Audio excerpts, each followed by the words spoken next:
الحمدللہ رب العالمین الصلاۃ والسلام علی رسولہ النبی الکریم وعلی آلہ واصحابہ اجمعین۔ الحمدللہ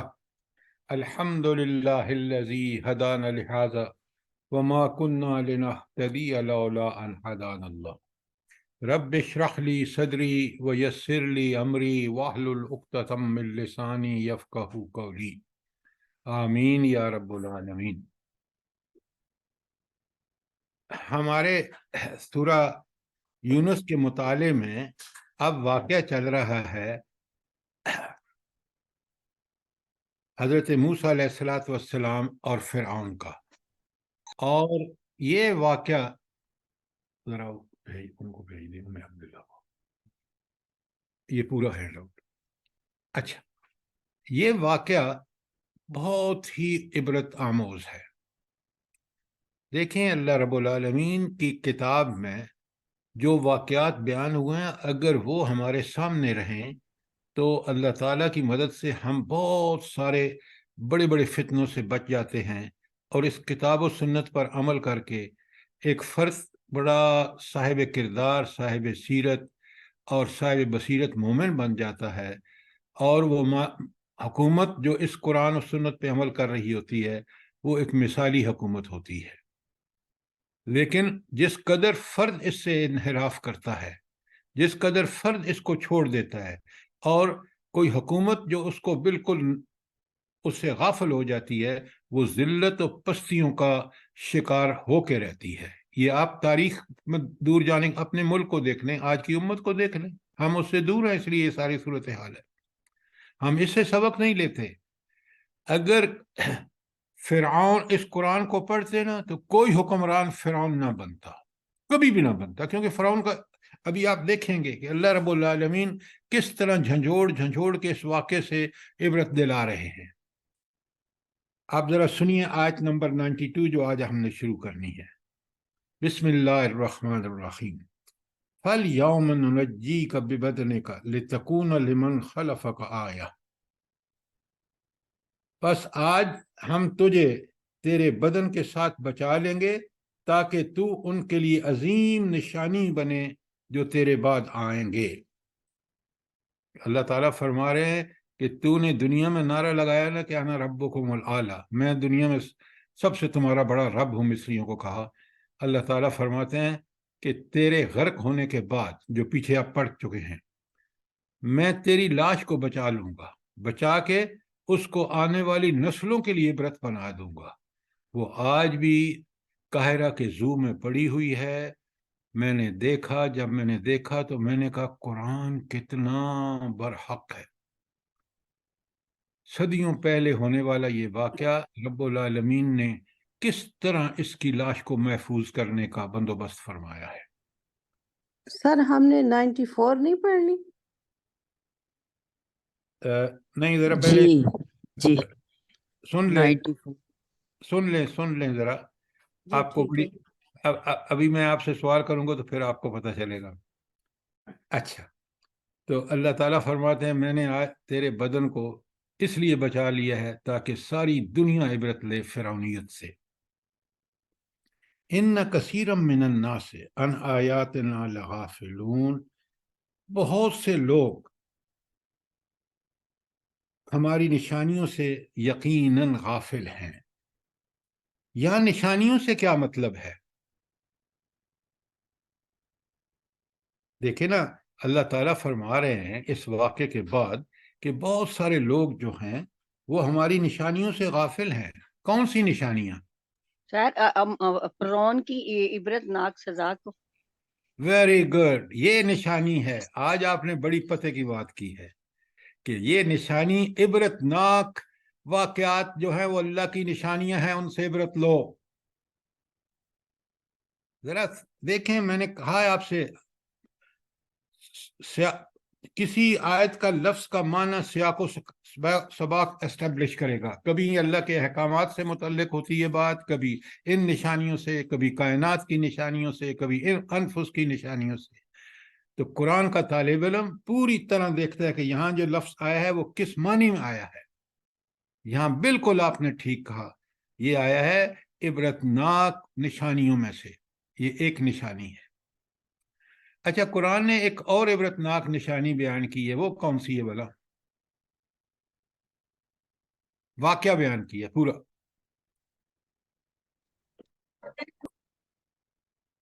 سر حضرت یوسف علیہ السلام کا؟ نہیں نہیں نہیں نہیں، بنی اسرائیل کو جب اللہ نے بندر بنا دیا انسانوں کو، وہ جو خلاف ورزی کرتے تھے سبت کی، ان کو منع کر دیا گیا تھا کہ تم مچھلیاں نہیں پکڑنا، ہفتے کے دن اللہ کی عبادت کرنا۔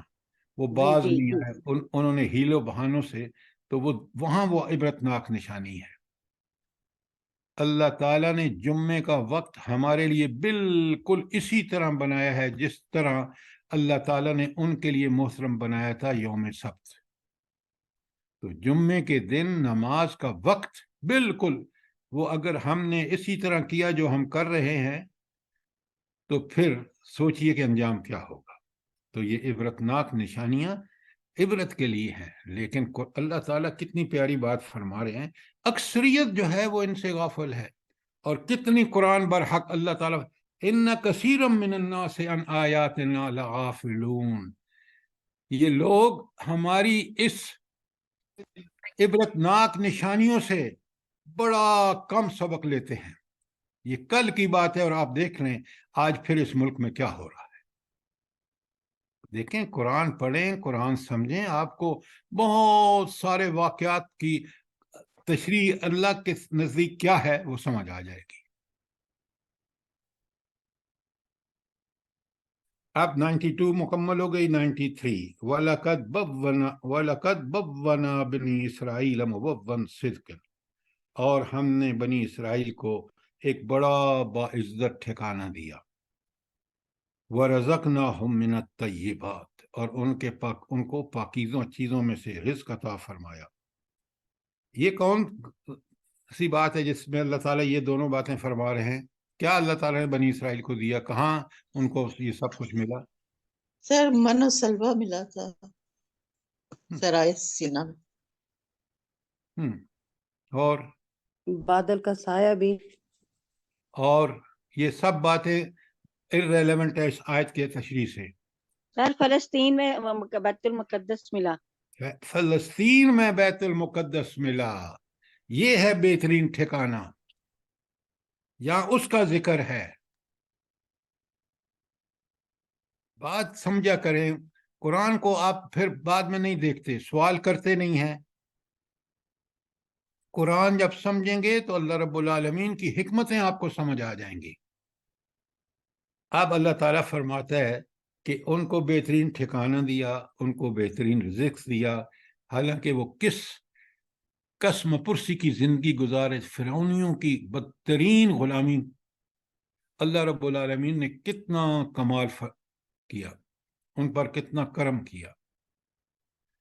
اور سب سے بڑی بات کہ آپ دیکھتے ہیں کہ ان میں انبیاء بھیجتا رہا اللہ تعالیٰ مسلسل، حضرت یعقوب سے لے کر حضرت عیسیٰ تک ان کی بنی اسرائیل میں انبیاء ہمیشہ رہے، ایک یا دو بھی رہے۔ اچھا، اب اللہ تعالیٰ فرماتے ہیں کتنی یہ بدقسمت قوم ہے کہ پھر انہوں نے کیا کیا، فَمَخْتَلَفُوا حَتَّى جَاءَهُمُ الْعِلْمُ، انہوں نے علم آنے کے باوجود اختلاف کیا۔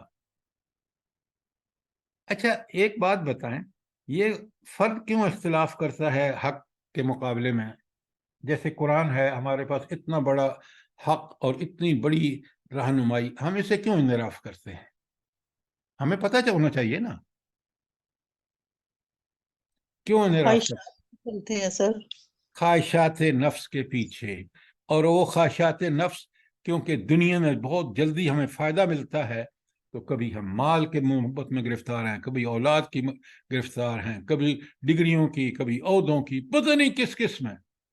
اور اللہ قرآن رب العالمین سورۃ تکاثر میں کیا جملہ خوبصورت ہے، الہاکم التکاثر حتی زرتم المقابر، اس کثرت طلب، یہاں دیکھیں قرآن کا کمال دیکھیں، کثرت طلب کے ساتھ کوئی لفظ نہیں آیا، اب وہ کثرت طلب، بعض کی مال ہے، بعض کی دولت ہے، بعض کی اولاد ہے، بعض کی ڈگریاں ہیں، بعض کی عہدے ہیں، وغیرہ وغیرہ، گنتے جائیے، بعضوں کی لوٹ مار ہے۔ قرآن نے کتنا مقوضے میں دریا، الہاکم التکاثر، تم نے کثرت کی طلب نے بالکل غافل کر دی ہے، حتی زرتم المقابر، یہاں تک کہ تم کہاں پہنچ جاتے ہو؟ لبے گور پہنچ جاتے ہو، قبر کے کنارے پہنچ جاتے ہو، اور اسی دھن میں لگے رہتے ہو، اور یہ نہیں سوچتے کہ میرے رب نے مجھے اشرف المخلوقات میں سے بنا کر کس قدر میرے اوپر احسان کیے ہیں۔ یہ ہے انسان۔ فَمَا اخْتَلَفُوا حَتَّى جَاءَهُمُ الْعِلْمُ، انہوں نے اختلاف کیا بنی اسرائیل نے، حالانکہ ان کے پاس علم آ چکا تھا۔ یہاں العلم سے مراد آسمانی علم ہے جو انبیاء اور کتابیں اللہ تعالیٰ نے بھیجی ہیں۔ اب سنیں، اللہ تعالیٰ فرما رہے ہیں ذرا غور سے زندگی گزارو۔ کیوں؟ ان ربک یقضی بینہم یوم القیامہ، اللہ تعالیٰ قیامت کے دن ان کے درمیان فیصلہ کرے گا۔ تمہیں حق کو حق سمجھ کے اس پر عمل ٹھیک کرنا یہ تمہارا فرض ہے۔ تمہیں اللہ نے سارے وسائل، ذرائع ذہانت، صلاحیتیں، ماد، سب کچھ دیا ہے۔ کس قیامت کے دن فیما کانوا فیہ یختلفون، وہ دنیا میں جو اختلاف کرتے رہے نا، اللہ کے نبی کو، اللہ کی کتاب کو پڑھا نہ سمجھا نہ، جو ساری صلاحیتیں ان کو دی گئی تھیں، وہ خواہش نفس کے پیچھے لگے گئے، اس اختلاف کا حساب اللہ تعالیٰ ان سے قیامت کے دن لے گا۔ اچھا، اب اللہ تعالیٰ کہتے ہیں ذرا سنو، کوئی سوال آیت 93 تک؟ اب اللہ سنیں، آیت نمبر 94 پڑھ رہے ہیں۔ فَإِن كُنتَ فِي شَكٍّ مِّمَّا أَنزَلْنَا إِلَيْكَ، خطاب نبی کریم صلی اللہ علیہ وآلہ وسلم سے ہے اکثر جگہوں پہ، لیکن عتاب تنبیہ کس کے لیے ہے؟ ان لوگوں کے لیے جو اس کو جھٹلاتے ہیں نبی کے پیغام کو۔ خطاب نبی سے، اور تنبیہ اور عتاب مکذبین پر۔ اب بڑے غور سے سنیے۔ فَإِن كُنتَ فِي شَكٍّ مِّمَّا أَنزَلْنَا إِلَيْكَ، اگر تم کسی شک میں مبتلا ہو نا، جو کچھ ہم نے آپ کی طرف نازل کیا ہے، قرآن اور سنت، فَاسْأَلِ الَّذِينَ يَقْرَؤُونَ الْكِتَابَ مِن قَبْلِكَ، تو ذرا پوچھ لو ان لوگوں سے جو تم سے پہلے کتاب پڑھتے ہیں، یہ اہل تورات جو اس پر عمل کرنے والے ہیں، نیک لوگ ہیں ان میں سے، ان سے ذرا پوچھ لو کہ یہ کتاب کتنی برحق ہوتی ہے، اور اس کتاب میں شک کرنا کتنا بڑا جرم ہے۔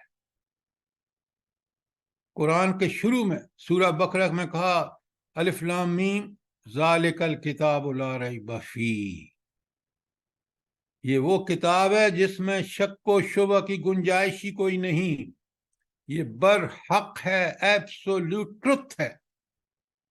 کاش ہم اس کو ایبسولوٹ ٹروتھ سمجھ کے اس سے رہنمائی لیتے تو آج ہم اس ذلت میں کبھی مبتلا نہ ہوتے۔ فَإِن كُنتَ فِي شَكٍّ مِّمَّا أَنزَلْنَا إِلَيْكَ، اے محمد صلی اللہ علیہ وسلم، اگر آپ کسی شک میں مبتلا ہیں جو اس چیز کے بارے میں جو ہم نے نازل کی ہے، فَاسْأَلِ الَّذِينَ يَقْرَؤُونَ الْكِتَابَ مِن قَبْلِكَ، تو ذرا ان لوگوں سے پوچھ لو جو آپ سے پہلے کتاب پڑھتے ہیں۔ یقرؤون کا مطلب ہے پڑھ کے سمجھ کے اس پر عمل کرتے ہیں، وہ بھی آپ کو بتائیں گے کہ حق اللہ کی طرف سے ہے۔ لَقَدْ جَاءَكَ الْحَقُّ مِن رَبِّكَ، یہ حق آ گیا کس کی طرف سے؟ یہ لفظ آگے مت بھولیں، رب کی طرف سے۔ رب کے میں نے معنی بتائے ہیں آپ کو، وہ جو تمہارے خاص جسم کی ہر ضرورت کا بندوبست کرتا ہے، وہ کفیل ہے، وہ آقا اور مالک ہے، اور وہ صاحب اختیار ہے، اختیار کلی اس کے پاس ہے۔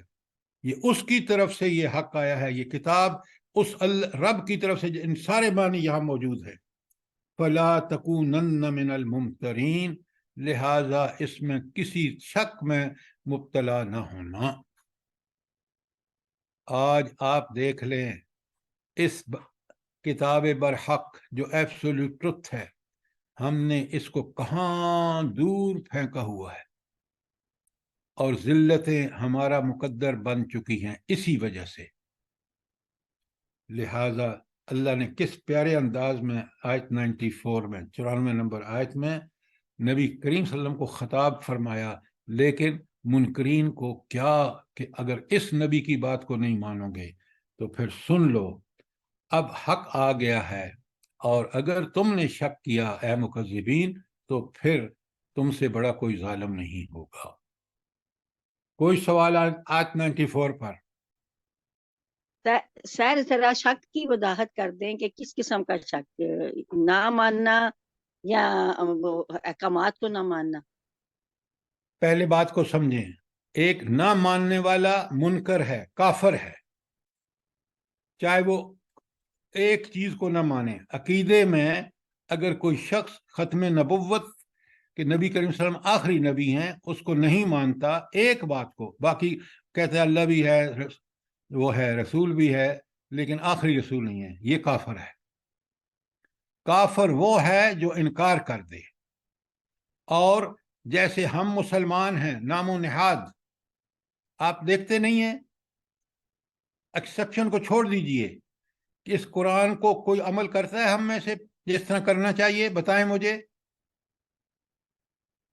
نہیں سر. نہیں سر، نہیں سر، تو بس یہ لوگ ہیں جو اللہ کے حکم کی نافرمانی کرتے ہیں، مانتے ہیں لیکن احکامات کو نہیں مانتے.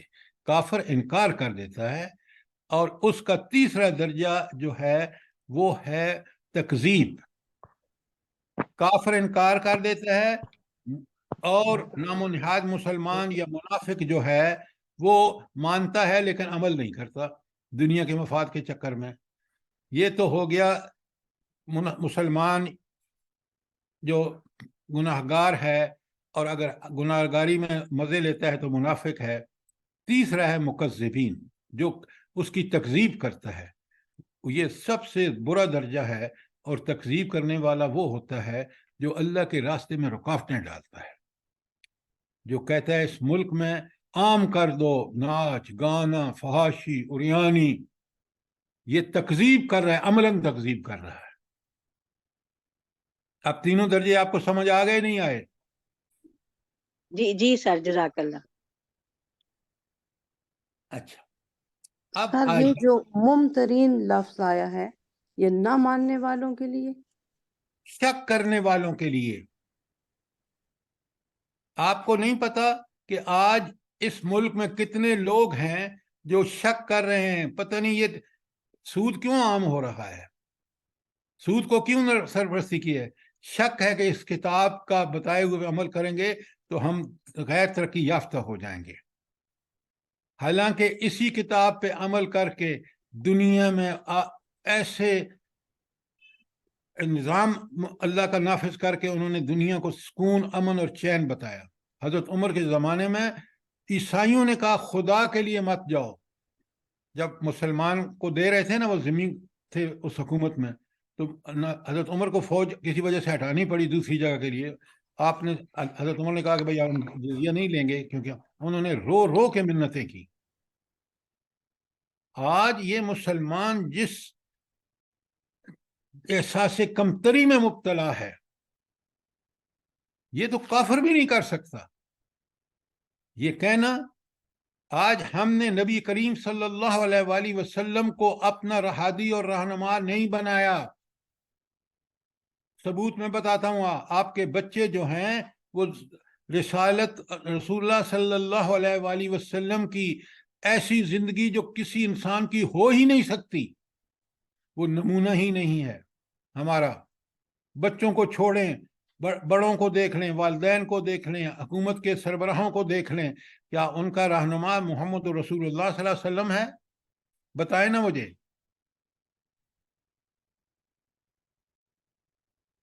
نہیں سر، نہیں سر. اچھا، اب سنیں آیت 94 پہ کوئی سوال نہیں ہے تو آگے چلتے ہیں. سر 95. جی ایک سوال ہے. جی حکم. سر جی ایک سوال یہ ہے کہ کچھ لوگوں کو اگر انذار کیا جائے تو وہ کہتے ہیں کہ دیکھی جائے گی، جب آگے جائیں گے تو دیکھیں گے.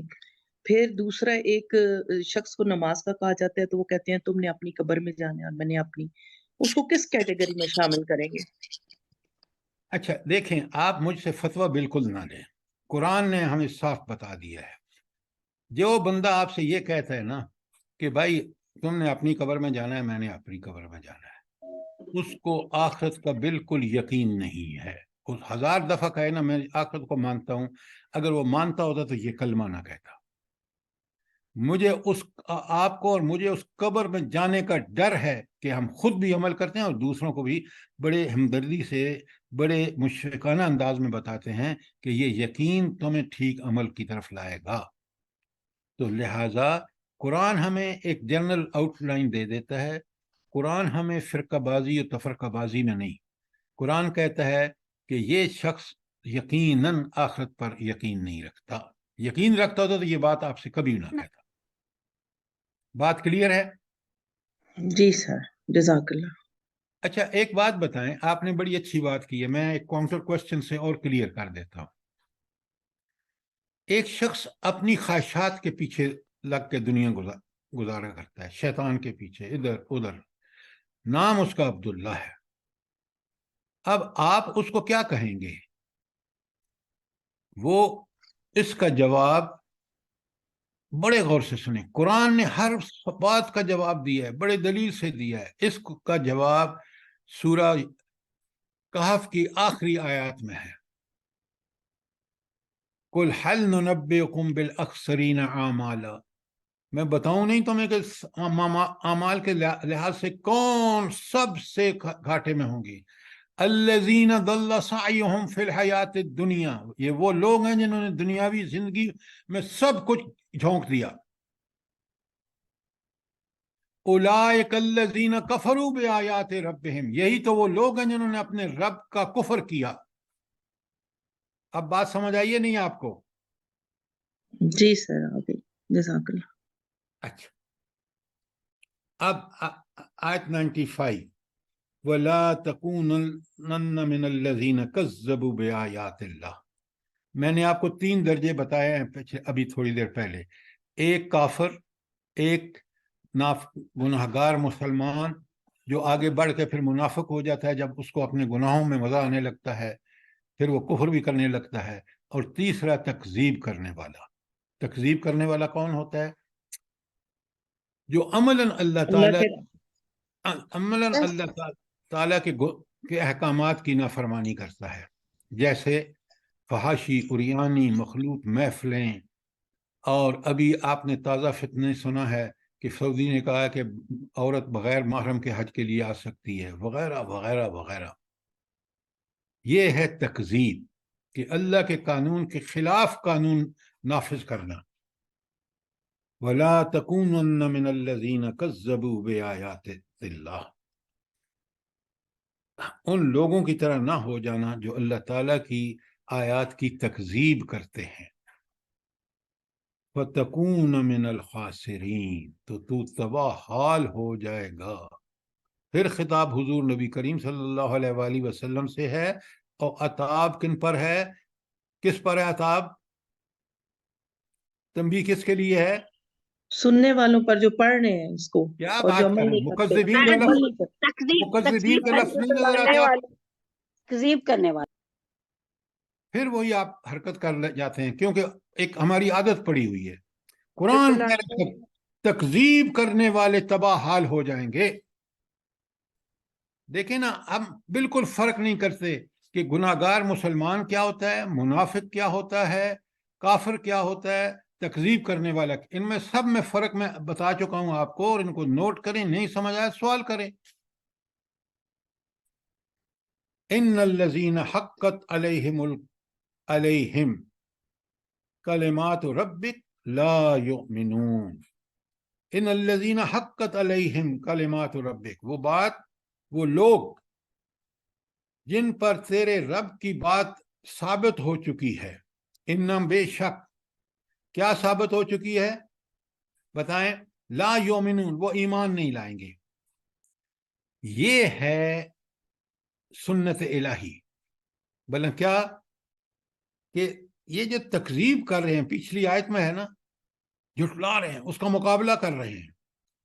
تو ان الذین حقت، ان پر اللہ کا کلمہ ثابت ہو گیا کہ یہ اب ایمان نہیں لائیں گے.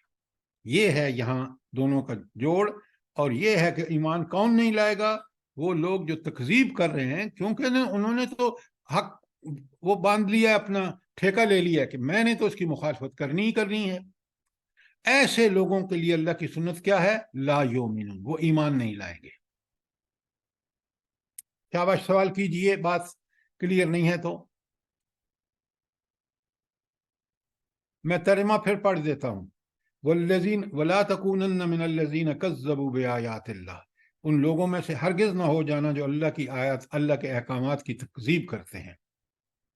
فتکون من الخاسرین، تو بہت بڑے خسار یہ کام کرے گا کہ اللہ کی احکامات کی تکذیب کرے گا.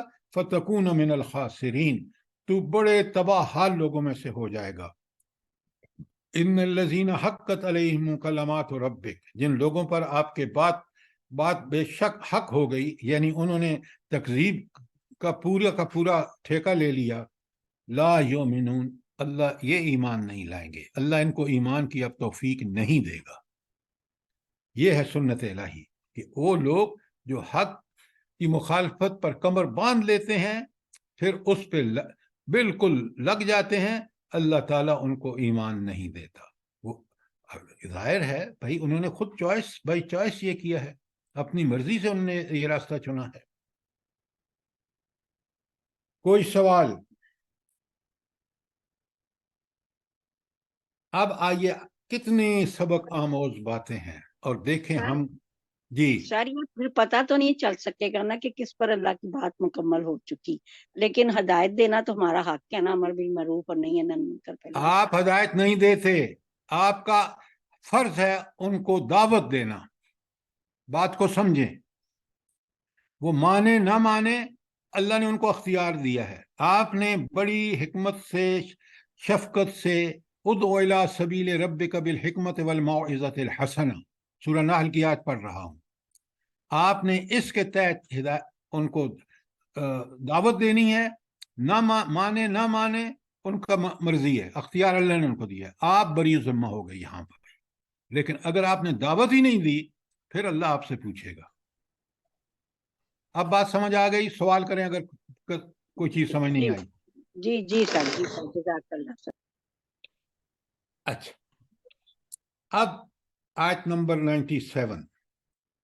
وَلَوْ جَاءَتْهُمْ كُلُّ آیَةٍ، ان کے پاس جتنی مرضی نشانیاں آ جائیں، حَتَّى يَرَوْا الْعَذَابَ الْأَلِيمَ، یہاں تک کہ وہ دردناک عذاب کو دیکھیں گے تو شاید پھر ایمان لے آئیں. فرعون کا واقعہ آپ کے سامنے ہے کہ جب عذاب آیا تو پھر فوراً ایمان لے آیا. اللہ نے کہا الان اب ایمان لائے ہو، آپ پڑھ رہے ہیں. تو ایمان اس انسان، سنیں ایک مومن کا طرز عمل کیا ہے میں بتاتا ہوں. اگر مجھ سے غلطی ہو گئی ہے نا، کوئی نافرمانی اللہ کی ہو گئی ہے، جذبات میں آ کے، نادانستہ کسی وجہ سے، مومن ایمان والا فوراً اللہ سے سامنے شرمندہ ہوگا. اس شرمندہ کہ میں نے اس رب کی نافرمانی کی جس کے سامنے میں نے اس عمل کا حساب دینا ہے. وہ فوراً پلٹتا ہے اپنے رب کی طرف اور اللہ سے معافیاں مانگتا ہے، استغفار کرتا ہے. دو باتیں کہ شرمندہ ہو کے پلٹنا رب کی طرف، توبہ، استغفار، معافیاں مانگنا. دو، تیسرا، آئندہ اس برائی کو کبھی اپنے قریب نہیں پھٹکنے دے گا اور پوری زندگی میں اللہ تعالیٰ کا تابعدار بن کے رہے گا. یہ ہے توبۃ النصوح، اور یہ توبہ مطلوب ہے. اسی توبہ سے گناہ معاف ہوتے ہیں.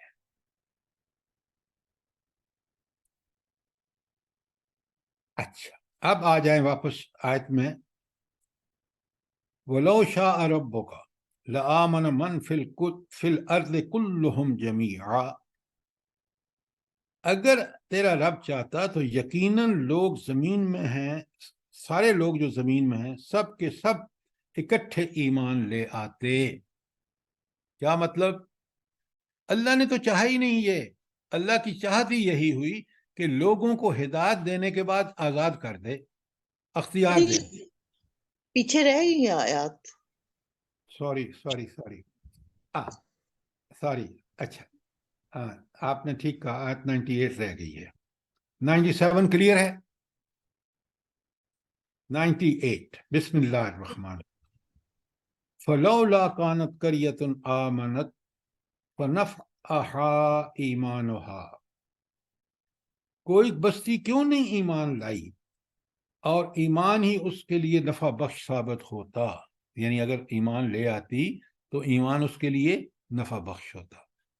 مطلب کس طرح؟ عربوں کے لیے نبی کریم صلی اللہ علیہ وسلم کی بعثت ہوئی تو ایمان لے آئے، تو وہ معاشرہ جو ظلم و ستم کی انتہا تھی، کوئی سوچ سکتا ہے اپنی بچی کو زندہ گڑا کھود کے اس میں دبا دے؟ کتنے گھٹیا تھے وہ لوگ۔ اس دین کے آنے کے بعد وہ اس نے کیا نفع دیے ان کو، کس طرح کے انسان بن گئے، ان کے جذبات حیوانیت سے نکل کر انسانیت اور جذبات کے بھی بہترین جذبات جو اللہ کو پسند تھے وہ بن گئے۔ لہٰذا اللہ تعالیٰ کہتے ہیں فلولا كانت قرية آمنت فنفعها ایمانها، تو کوئی بستی ایسی کیوں نہ ہوئی جو ایمان لائی ہو پھر اس کے ایمان نے اس کو نفع دیا ہو۔ مثال اللہ تعالیٰ دیتے ہیں الا قوم یونس، ہاں یہ کام کس نے کیا؟ قوم یونس نے کیا۔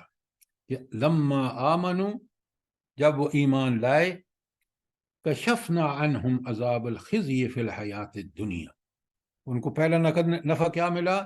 ہم نے دنیاوی زندگی کا عذاب جو ہے وہ ان سے دور کر دیا۔ ومتعناہم الی حین، اور ایک وقت تک ان کو سامان زندگی دیا تاکہ وہ زندگی گزاریں، اور وہ زندگی گزاریں جو اللہ تعالیٰ کو پسند ہے، اللہ کی اطاعت اور فرما برداری ہے۔ تو یہ قوم میں یونس جو ہے، حضرت یونس علیہ السلام کو جب اللہ نے وہی بتا دیا کہ ان پر عذاب آ رہا ہے، تو نبی پابند ہوتا ہے جب تک اللہ تعالیٰ حکم نہ دے وہ بستی کو نہیں چھوڑ سکتا۔ تو حضرت یونس سے ایک اجتہادی غلطی ہو گئی، وہ اس سے پہلے نکل گئے، اور اس کے دوران قوم نے معافی مانگ لی، اللہ نے ان کو توفیق دی، تو عذاب ٹل گیا۔ تو اب ان کو جو اللہ نے مہلت دے دی، یہ نفع تھا ان کے ایمان لانے کا، اور یہ نفع کے بعد اللہ نے پھر ان کو مہلت دی کہ وہ اپنی زندگی کو استوار کریں، کس پر؟ ایمان پر۔ کوئی سوال یہاں تک؟ اچھا، اب یہاں ایک بات بڑے غور سے دیکھیں، کاش ہم توبہ کر کے پاکستان میں اور پوری امت مسلمان آج بھی توبہ نصوح کر کے ان 3 شرائط کے تحت آ جائے واپس اللہ کے پاس، اللہ یقیناً، یہ رہنمائی ہمارا، یقیناً ان کو معاف کر کے ذلت سے نکال کے ان کو عزت کی زندگی دے گا، اور پھر اس کے بعد ان کو مہلت بھی دے گا۔ یہ بالکل اس بات، یہ جو میں نے آپ کو کنکلوڈ کر رہا ہوں، یہ اللہ تعالیٰ کا مقصد ہی یہی ہے چیز بیان کرنے کے، کہ لوگ توبہ کریں اور پھر اس توبہ کا نفع ان کو نقد اللہ دے گا۔ بات کو سمجھیں اور یہی لوگوں کو سمجھائیں آپ کہ آج جس عذاب میں ہم مبتلا ہیں اس سے نکلنے کا ایک ہی طریقہ ہے، خود اللہ تعالیٰ بتا رہے ہیں، میں اپنی طرف سے کوئی چیز بتا نہیں رہا آپ کو۔ اچھا، اگر کوئی سوال یہاں تک؟ سر اجتماعی توبہ کرنے کا آج کل موقع ہے، بالکل ہمیں کرنی تو چاہیے۔ اجتماعی فرد سے شروع ہوگی نا، آپ اور میں لوگوں کو بتائیں گے کہ یہ قرآن یہ کہہ رہا ہے، اللہ یہ وعدے کر رہا ہے، آج بھی ہم ذلت سے نکل سکتے ہیں۔ اجتماعی توبہ کہہ دینے سے ہو جائے گی؟ نہیں سر، بتانا پڑے گا اور کرنا پڑے گا ہمیں۔ جی سر، دیکھیں نا، یہ کام تھا مسجدوں کا، علماء کا، اور یہ جو اللہ نے ان پر ذمہ داری رکھی ہے، یہ دین کے خود اپنے آپ کو دین کا ٹھیکیدار سمجھتے ہیں۔ کتنی بڑی ذلت کی بات ہے کہ جو قیامت گزر گئی ہے غزہ میں، یہ لوگ اکٹھے ہو کے قوم کو بھی یہ بھی نہیں بتا سکے کہ دعائیں تو اخلاص سے کرو، یہ اکٹھے ہو کے ایک جلوس نہیں نکال سکے، مظاہرہ نہیں کر سکے۔ تو ہر قرآن کے طالب علم کا، میرا، آپ کا، سب کا فرض ہے کہ ان حالات میں یہ ہے راہ نجات جو اس آیت 97-98 میں ابھی ہم پڑھ رہے ہیں۔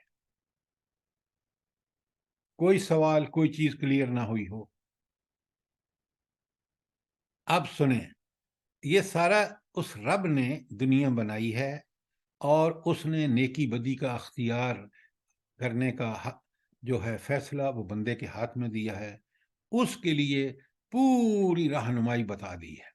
یہ حق کا راستہ ہے، یہ شیطان کا راستہ ہے. تمہیں دونوں میں سے جس کا مرضی ہے چوز کر لو.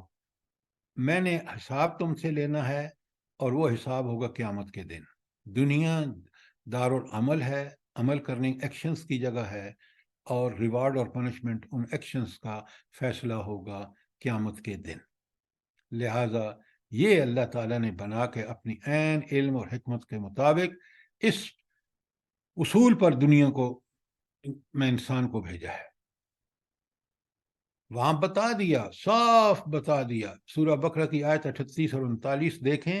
اللہ تعالیٰ فرماتے ہیں ومن تابع ہدایا، جس کسی نے میری اس ہدایت قرآن و سنت کی پیروی کی، فلا خوف علیہم ولا ہم یحزنون، نہ اس کو گزرے ہوئے اور نہ آنے والے کسی غم اور اس کی پریشانی ہوگی. اس سے بچنا ہے دنیا کے مصیبتوں سے، آخرت میں جنت چاہیے تو اتباع قرآن و سنت. تو سر یہ آیت دل کو کتنا سکون دیتی ہے. بے شک. نہیں، آگے اگلی والی اور اس سے بڑھ کر کہ اگر ہم نے نافرمان من کفر ساری فمن اتبع ہدایہ فلا خوف علیہم ولا ہم یحزنون والذین کفروا وکذبوا بآیاتنا اولئک اصحاب النار. احمد مجھے یہ بتاؤ کہ کفروا اور کذبوا میں کیا فرق ہے؟ جلدی بتاؤ.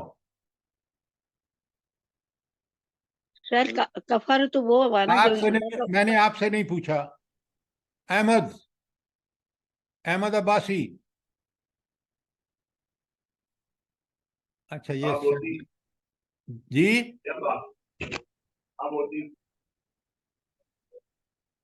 بات سمجھ میں آ گئی. ہاں اب آپ بتائیں. جی سر. ہاں جی. نہیں، احمد کدھر گیا ہے؟ احمد سر باہر پڑھ رہا ہے، میں سن رہا ہوں. بس میرا سوال اس سے تھا. چلیں اب آپ بتائیں کہ کفروا اور کذبوا میں کیا فرق ہے. والذین کفروا وکذبوا بآیاتنا اولئک اصحاب النار.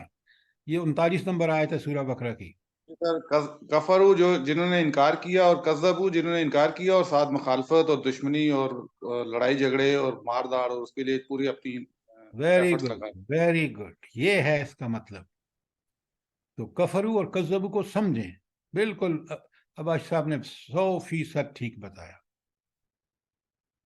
تو یہ تھی اللہ نے دنیا کو اس لیے پیدا فرمایا اور ہدایت کا بندوبست روز اول سے حضرت آدم سے شروع کر دیا، اور پھر بار بار انبیاء بھیج کے، کتابیں بھیج کے اس کی یاد دہانی کرائی. اب آیت آپ کو اگلی 99 سمجھ آ جائے گی. وَلَوْ شَاءَ رَبُّكَ، اگر تیرا رب یہ چاہتا، لَآمَنَ مَنْ فِي الْأَرْضِ كُلُّهُمْ جَمِيعًا، تو سارے کے سارے لوگ اللہ پر ایمان لے آتے. یہ اللہ کی مشیت نہیں ہوئی. اللہ کی مشیت جو پہلے میں بتا چکا ہوں. لہٰذا یہ اللہ نے دنیا بنائی اس لیے ہے کہ ہدایت کا پورا بندوبست کر دے. اس کے اندر ہدایت کے بارے میں کلیئر کٹ وہ ہوں انڈیکیشنز کہ برائی کو ناپسند کرتا ہو، نیکی کو پسند کرتا ہو. فَلْہَمَہَا فُجُورَہَا وَتَقْوَہَا، اس کے ہر بندے پیدا ہونے والے کے اندر رکھ دیا. اس کے بھیج دی، ہدایت بھی بھیج دی، قرآن بھی بھیج دیا، نبی کریم صلی اللہ علیہ وسلم کو بھی بھیج دیا. تو قرآن و سنت کی حفاظت بھی اپنے ذمے لے لی. اب اس نے کہا کہ جو ایمان لائے گا وہ پھل پائے گا، جو نہیں لائے گا والذین کفروا وکذبوا.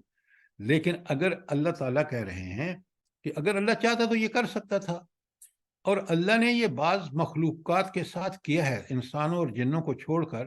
آپ دیکھ لیں ہر چیز کائنات کی، زمین، آسمان، چاند، ستارے، نباتات، حیوانات اور کشائیں اور سارا سولر سسٹم اس کی اطاعت کا حق ادا کر رہا ہے. بالکل ایک بال برابر انحراف نہیں کرتا. وہ اللہ چاہتا تو انسانوں کو بھی اسی طرح حکم دے دیتا، لیکن یہ اللہ کی مشیت نہیں ہوئی. اللہ نے چاہا کہ ان کو انسان اور جن ایسی مخلوق اللہ تعالیٰ نے پیدا کی کہ ان کو آزادی دے دی کہ چاہو مانو چاہو نہ مانو گے. اب دیکھا ایمان کے نفع پیچھے بتا دیے، اور ایمان کے نقصانات دنیا اور آخرت کی ذلت ہے، اس کو کہیں دور جانے کی ضرورت نہیں ہے. آپ اپنے ملک کو دیکھ لیں، امت مسلمہ کو دیکھ لیں. ما کان لنفس ان تؤمن الا باذن اللہ. اللہ تعالیٰ فرماتے ہیں کہ اور کسی شخص کے لیے ممکن نہیں کہ ایمان لائے مگر اللہ کے اذن کے ساتھ.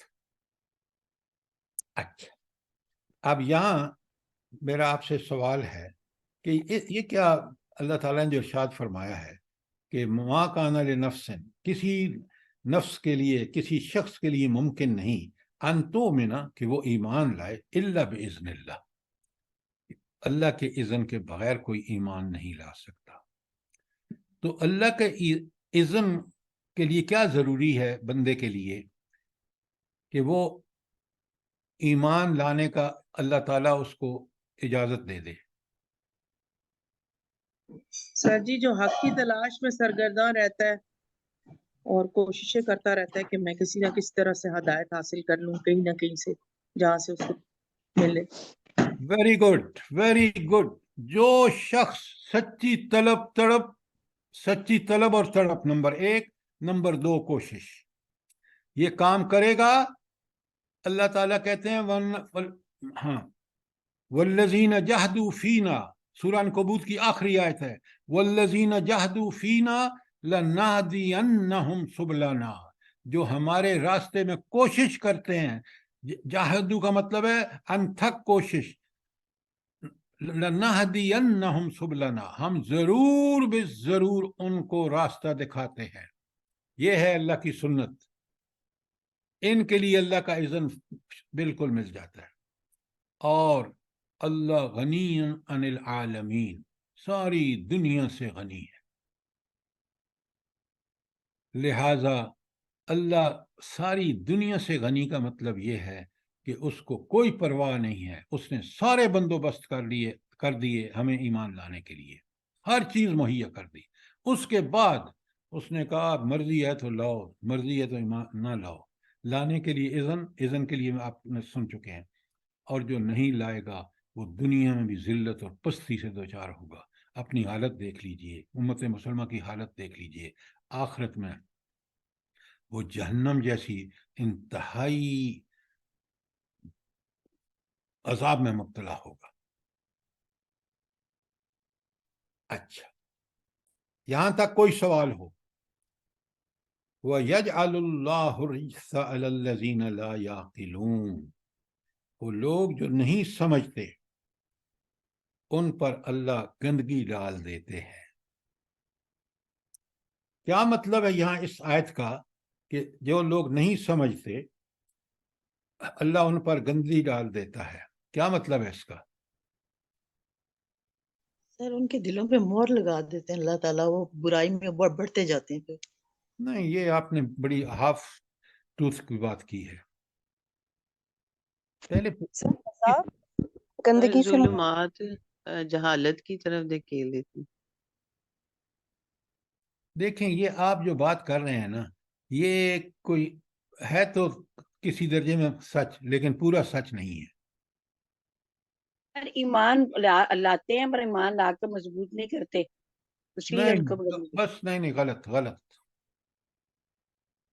سر گندگی عذاب کے معنی میں ہو سکتی ہے؟ گندگی ہے، سنیں، عقائد کی گندگی، عمل کی گندگی. یہاں اس کا مطلب گندگی کا یہ ہے کہ اس کا عقیدہ گندا، شرک آمیز، آخرت پر اس کا یقین نہیں، رسول صلی اللہ علیہ وسلم کا پیروی کرنے والا نہیں. یہ شخص گندا شخص ہے اللہ کے نزدیک. گندگی کا مطلب یہ ہے یہاں.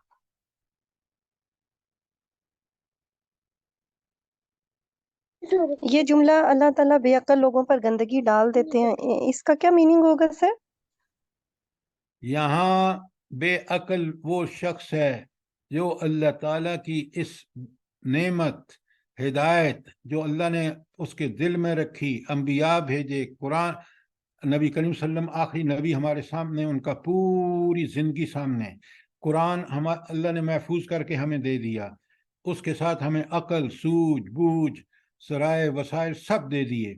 اگر اس کو استعمال کر کے ہم عقل کو استعمال نہیں کریں گے، قرآن کو سمجھنے، اس کو برحق پرکھنے کی جو اللہ نے ہمارے اندر صلاحیت نہیں رکھیں گے، تو اللہ ہمارے اوپر گندگی ڈال دے گا، ہمارا عقیدہ اور عمل گندا ہوگا۔ بات سمجھ آئی ہے کہ نہیں آئی؟ جی سر، سر یہ والی آیت والذین کفروا اولیاءہم الطاغوت یخرجونہم من النور الی الظلمات، پہلے آپ صحیح؟ اس آیت کو سمجھیں گے نا، جس طرح میں نے آپ کو سمجھایا ہے کہ گندگی کے کیا معنی ہیں، نہ سمجھنے کے کیا معنی ہیں، پھر آپ آیتیں لے کے آئیں پلیز۔ آیت کو سمجھ کے پھر آپ کو پتہ چلے گا کہ یہ آیت آپ ٹھیک پڑھ رہے ہیں، لیکن پہلے جو میں نے بتایا ہے، رجسہ کا معنی مجھے پتہ ہونا چاہیے، اور جی سر، لا یعقلون کون لوگ ہیں یہ مجھے پتہ ہونا چاہیے پہلے۔ ٹھیک ہے سر۔ بات کلیئر ہے؟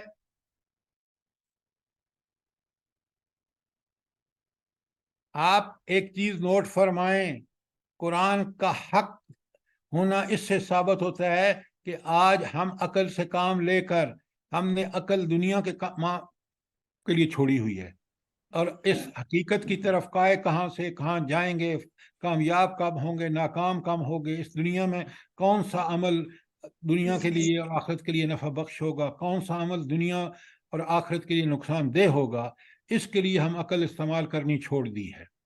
جب چھوڑ دی ہے تو ہمارے عقیدے میں بھی گندگی آ گئی، عمل میں بھی گندگی آ گئی، اور آج ملک اسی گندگی میں دسڑا ہوا ہے۔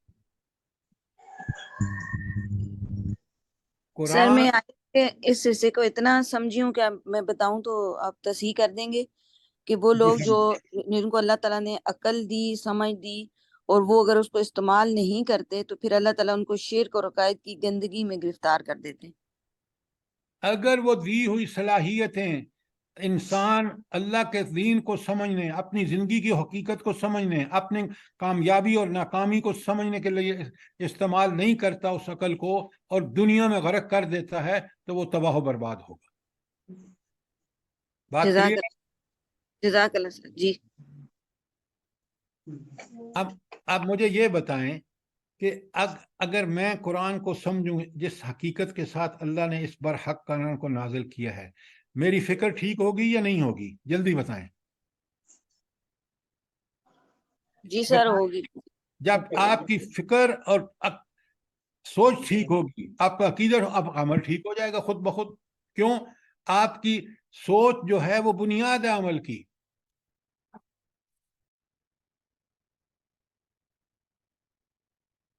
اب آ جائیں آیت نمبر 101۔ قُلْ انظروا ماذا فی السماوات والارض، کیا تم دیکھو زمین و آسمان میں کیا کچھ موجود ہے۔ وما تغنی الآیات والنذر عن قوم لا یؤمنون، اور نشانیاں اور ڈرانے والی چیزیں ان لوگوں کے کام نہیں آتی جو ایمان نہیں لاتے۔ ایمان پہلی شرط ہے جس کے بعد آپ کا نقطہ نظر بدل جاتا ہے۔ ایمان کا تقاضا پہلے اللہ کی صفات کو سمجھنا کہ وہ اللہ جس پر میں ایمان کا دعویٰ کر رہا ہوں وہ میرے ہر عمل سے واقف، میری ہر حرکت سے واقف، میرے دلوں کے جذبات سے واقف، وہ ہر وقت میرے ساتھ ہے۔ وَمَعَاكُمْ أَيْنَمَا كُنْتُمْ، وہ تمہارے ساتھ ہے تم جہاں کہیں بھی ہو۔ یہ سوچ اور فکر جو ہے یہ ایمان کی بدولت ہوتی ہے، اور جب یہ سوچ و فکر بدلتی ہے تو عمل بھی بدل جاتا ہے۔ اگر یہ ایمان نہ ہو تو اللہ کہتا ہے ما تغنی الآیات والنذر، تو نشانیاں اور ڈرانے والی چیزیں کسی کام نہیں آتی۔ عن القوم لا یؤمنون، وہ قوم جو ایمان نہیں لاتی۔ تو پکا سچا ایمان جو ہے وہ پہلی شرط ہے۔ بڑی پیاری دعا ہے، بڑی پیاری دعا ہے۔ اللہ تعالیٰ نے دعا سکھائی ہے، اللہم حبب الینا الایمان، اے اللہ اس ایمان کو میرے دل میں محبوب بنا دے. یہ جب ایمان محبوب ہوئے گا نا پھر آپ اس پہ عمل کر کے اور وہ سارے نفع اور نشانیاں اور فیض و برکات ملیں گے. تو ایمان پہلی شرط ہے. اللہم حبب الینا الایمان، اے میرے پروردگار اس دن ایمان کو میرے لیے محبوب بنا دے. وَكَرْحَ إِلَيْنَا الْكُفْرَ وَالْفُسُوقَ وَالْعِصْيَانَ، اور کفر، گناہ، کفر والفسوق والعصیان، ہاں کفر، گناہ اور نافرمانی کو میرے لیے انتہائی ناپسندیدہ بنا دے. جب ناپسند ہوگی تو میں کروں گا نہیں. اللہم اجعلنا من الراشدین، اگلا دعا کیسا ہے؟ اے اللہ مجھے ہدایت والوں میں سے بنا دے. کتنی پیاری دعا ہے. آپ کو یاد ہے یہ دعا ہر نماز کے بعد مانگا کریں تاکہ اللہ تعالیٰ ایمان اصل ہے یاد رکھیں. انبیاء نے بلا کس کی طرف دعوت دی ہے؟ پہلے آ کے ایمان کی دعوت دی ہے. جب ایمان ہوگا تو عبادت وغیرہ سب کچھ چلے گا. ایمان پہلا نقطہ ہے، پہلا تبدیلی کا، کہ یقین بدل جائے کہ دنیا کچھ نہیں، سب کچھ ہو رہا ہے جہاں اللہ کے حکم سے ہو رہا ہے. قُلْ انظِرُوا مَا فِي السَّمَاوَاتِ وَالْأَرْضِ، بلا تم دیکھو تو صحیح زمین و آسمان میں کیا کچھ موجود ہے. مَا تُغْنِ الْآيَاتُ، نہ تو نشانیاں کسی کام آتی ہیں، وَالنُّذُرُ، اور نہ ڈراوے، عَنِ الْقَوْمِ لَا يُؤْمِنُونَ، اس قوم کے جو ایمان نہیں لاتی. یہ ایمان کے بعد سب کارگر ہوتا ہے، ایمان نہ لانے کے بعد اس کا کوئی اثر نہیں ہوتا. آپ ڈرائیں نہ ڈرائیں. بالکل سورہ بقرہ میں کہا کہ ان کافروں کو تم ڈراؤ یا نہ ڈراؤ کوئی فرق نہیں پڑتا. آیت نمبر 90 میں نے 101 ختم کی ہے. کوئی سوال، کوئی چیز کلیئر نہ ہوئی ہو. آیت نمبر 102، فَهَلْ يَنظُرُونَ، تو یہ لوگ کس چیز کا انتظار کر رہے ہیں؟ إِلَّا مِثْلَ أَيَّامِ الَّذِينَ خَلَوْا مِن قَبْلِهِمْ، سوائے ان لوگوں کے ایام کے جو ان سے پہلے گزر چکے ہیں. کیا مطلب ہے اس کا؟ سر قوموں پہ جو عذاب آئے تھے. ہاں، ماضی کے سے سبق سیکھو. پڑھو ذرا سورہ آراف، پڑھو سورہ ہود، کہ انبیاء آئے، مخالفت کی انہوں نے، اور اللہ نے مہلت بھی دی پھر بھی، اور اس کے بعد بھی جب نہیں کیا تو اللہ نے ان کو مٹا دیا. یہ اس کی طرف اشارہ ہے. قُلْ يَنْتَظِرُونَ إِلَّا مِثْلَ مَا أَيَّامِ الَّذِينَ خَلَوْا مِن قَبْلِهِمْ، تو کیا یہ لوگ کسی چیز کا انتظار کر رہے ہیں سوائے ان لوگوں سے کہ ایام کے جو ان سے پہلے گزر چکے ہیں؟ یہ ماضی سے سبق کیوں نہیں لیتے؟ قل، اے اللہ کے رسول ان کو بتا دو، فانتظروا، تم بھی انتظار کرو، انی معاکم من المنتظرین، میں بھی تمہارے ساتھ انتظار کرتا ہوں. کیا مطلب ہے یہ؟ اس کا ایک لفظ، ایک جملے میں بتائیے، ایک لفظ میں بتائیے کہ اس آیت پوری کا. قل انتظروا انی معاکم، ان سے کہو تم انتظار کرو، میں بھی، انی معاکم من المنتظرین، میں بھی تمہارے ساتھ انتظار کرتا ہوں. عذاب، تنبیہ، وارننگ، کس کی؟ عذاب کی. صرف عذاب نہیں، عذاب کی وارننگ ہے کہ تم بھی ٹھہرو، میں بھی ٹھہرتا ہوں. اب دیکھیں پھر اللہ تعالیٰ کیا کرتا ہے. کیا کرے گا اللہ؟ نبی اور اس کے ساتھیوں کو بچا لے گا اور ان کو تباہ و برباد کر دے گا. پورا قرآن اس پہ پیچھے ساری میں نے آپ کو بتایا. سورہ آراف پڑھیں، سورہ ہود پڑھیں، سورہ وہ پڑھیں، نمل پڑھیں، سورہ المومنون پڑھیں. اللہ تعالیٰ آگے کھول کے بتا رہے ہیں، ثم ننجی رسلنا، ثم ننجی رسلنا والذین آمنوا، پھر ہم بچا لیتے ہیں کس کو؟ رسولوں کو بھی اور ان لوگوں کو بھی جو ایمان لائے.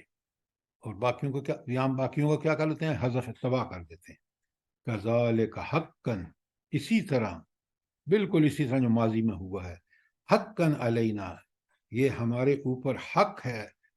کہ ننجل المؤمنین، کہ ہم مومنوں کو نجات دیں، یہ ہمارے اوپر ہمارا فرض ہے۔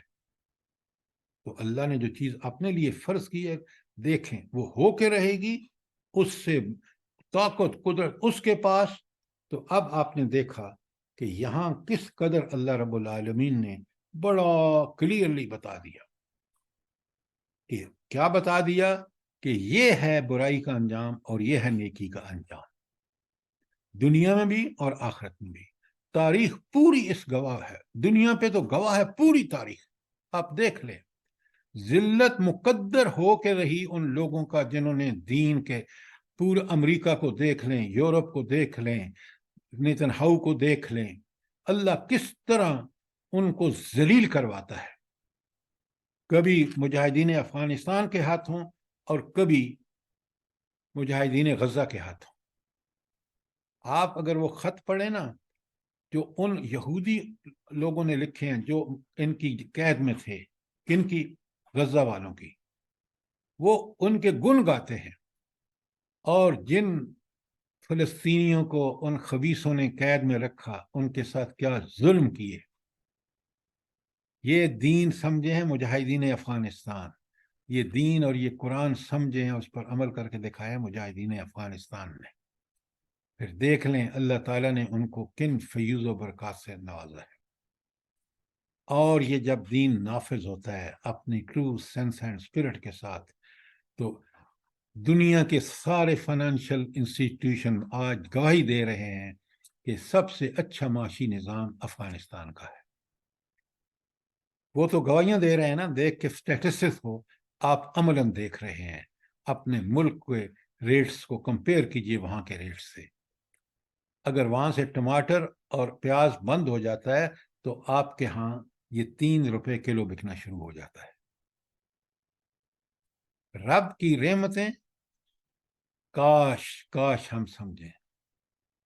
بالکل برحق رسول اللہ صلی اللہ علیہ وسلم نے فرمایا کہ ایک اگر قرآن کی حد نافذ ہو جائے in true sense and spirit, تو 40 دن کی بارشوں کے بارے میں کہ جتنی اللہ تعالیٰ پروڈکشن کو بڑھا دیتے ہیں، برکتیں اور رحمتیں نازل ہوتی ہیں اس کی۔ لیکن ہم نے اس کے برخلاف، اللہ کے احکامات کے برخلاف انسانوں کا بنایا ہوا قانون، آج تک اس ملک میں ہم کیا آزاد ہوئے ہیں کہ ہماری عدالتوں کا نظام قرآن و سنت بن ہی نہیں سکا۔ اس سے بڑی اللہ کی بغاوت اور سرکشی کیا ہو سکتی ہے؟ بتائیں نا مجھے۔ تو اللہ تعالیٰ کہتے ہیں یہ تو میرے اوپر فرض ہو گیا ہے کہ میں کس ننجی المؤمنین، کہ ہم مومنوں کو نجات دیں دنیا کی پریشانیوں سے اور آخرت میں جہنم سے۔ سبحان اللہ، کیا فرامین ہے اس رب کے، کتنا کرم ہے اس کا کہ اس نے ہماری رہنمائی فرمائی اور ہمیں وہ ساری ذرائع وسائل صلاحیتیں دیں کہ اگر ان کو ہم اللہ کے لیے استعمال کریں تو یہ دنیا بھی ہمارے لیے رشک جنت بن جاتی ہے۔ سر آپ نے افغانستان کی بات کی نا، افغانستان کی اکانومی کی، تو میں یہاں ابو دھابی سے بیٹھ کے آپ کو بتاؤں کہ ایک جو درہم ہے وہ پاکستانی 77 روپیز کے برابر ہے، اور ایک درہم جو ہے وہ افغانی روپی کے 19 روپیز کے برابر ہے۔ تو کتنا جزاک اللہ فرق ہے۔ ڈاکٹر صاحبہ، جزاک اللہ، بڑی اچھی بات بر وقت آپ نے بتائی۔ آپ دیکھ لیں یہ گواہی ڈاکٹر صاحبہ دبئی سے دے رہی ہیں۔ سبحان اللہ، قربان جائیے اس اللہ کے پہ جس نے اپنے ذمے یہ لے رکھا ہے کہ ننجی المؤمنین، کہ وہ مومنوں کو ہر قسم کی پریشانیوں سے نجات دے گا۔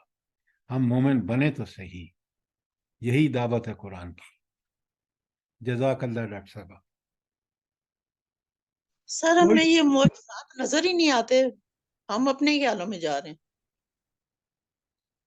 ہائے ہائے، یہ نظر، یہ بصیرت اس وقت میں ملے گی ہمیں جب ہم قرآن پڑھ کے سمجھ کے اس پر عمل کریں گے۔ اگر اس سے دور بھاگیں گے تو آپ دیکھ رہے ہیں قرآن کہتا ہے کہ میں ان پر گندگی ڈال دیتا ہوں۔ ابھی آیت پڑھی ہے ڈاکٹر صاحبہ آپ نے، جو ایمان نہیں لاتے ان پر اللہ گندگی ڈال دیتا ہے، وہ گندگی فکر کی ہے، وہ گندگی عمل کی ہے۔ آپ دیکھ رہے ہیں ایک ایک آیت سے کس قدر ہماری رہنمائی ہوتی ہے، کس قدر ہمیں اللہ تعالیٰ کی طرف سے اگر عمل کرنے والوں کے کتنی بڑی خوشخبریاں ہیں۔ کاش ہم اس کی طرف دھیان دیں، کاش ہم ان کو سمجھیں، کاش ان پر عمل کر کے اللہ تعالیٰ کی ان فیض و برکات کے مستحق بن جائیں۔